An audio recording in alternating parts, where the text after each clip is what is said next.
আমরা দেশবাসীর কাছে আস্থাটা ফিরিয়ে নিয়ে আসতে চাই। যে দেশের আমি যে গতকাল একদম প্রত্যন্ত অঞ্চলে গিয়েছিলাম, সে নড়াইল, গোপালগঞ্জ, আমি দেখছি বাংলাদেশের চিকিৎসা ব্যবস্থা কোথায়, গ্রামে গঞ্জে মানুষের কি কষ্ট। সেই জায়গায় আজকে জোড়া ব্যথার বাচ্চার অপারেশন করা, অফকোর্স এটা একটা সাহসিকতার কাজ, একটা বড় কাজ বলে আমি মনে করি।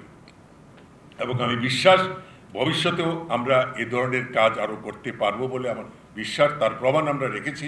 আমরা ভুটান থেকে রুগী নিয়ে এসে, যেটা বা ইন্ডিয়াতে এবং ব্যাংককে যার হয় নাই, যেটা করতে পারে নাই, সেটা কিন্তু আমরা এখানে এই ভুটান থেকে রুগী নিয়ে এসে আমরা এখানে করতে পেরেছি।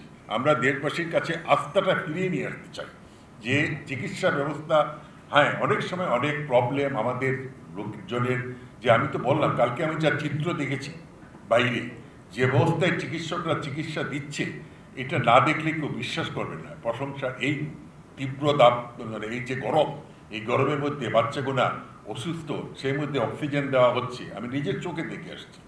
তো আমার মনে হয় যে আমরা আস্তে আস্তে আসতে পারবো, যে হয়তো কোনো একদিন আমরা চিকিৎসা ব্যবস্থাটাকে আরও উন্নত করে নিয়ে আসতে পারবো। আমি শুধু মাননীয় প্রধানমন্ত্রীর একটা উক্তি এখানে বলি, I wish good health and a beautiful life to Rabeya and Rukeya.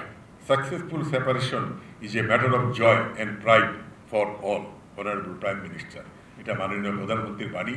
এবং আমি আশা করব আমাদের সিএমএইচের কর্তৃপক্ষ এবং সবাইকে অনুরোধ করব, এই সাথে যারা সংশ্লিষ্ট আছে, আপনার আমাদের একটা বই বার করার কথা ছিল, একটা আর্কাইভে রাখার কথা ছিল, কারণ এটা একটা ঐতিহাসিক ঘটনা।